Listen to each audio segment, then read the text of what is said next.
Zhao Yuchong looks like the older brother he never knew, the brother who died before he was born.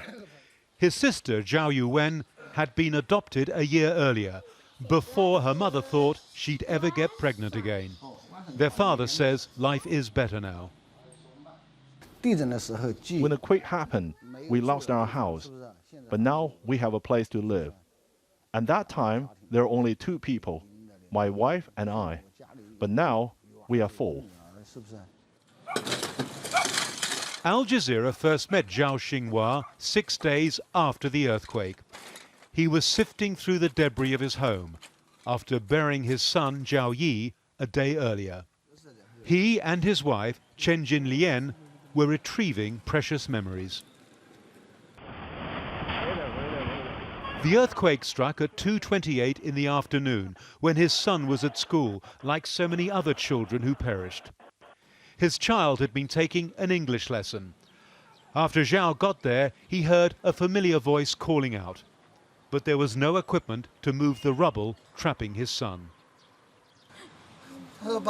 I could hear my son, but I could not see him. He said, "Dad, I want to sit up," and I told him, "You cannot."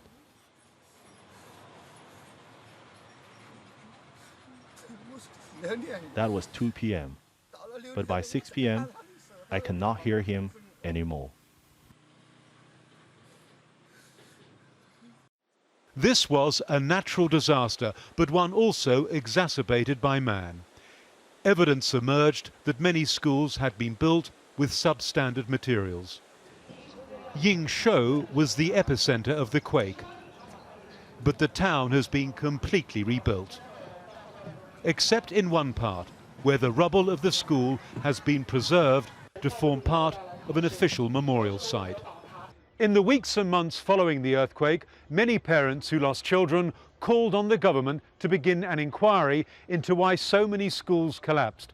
But they say instead of meeting their demands, they were instead subjected to harassment, occasional detention, and were even prevented from grieving in public.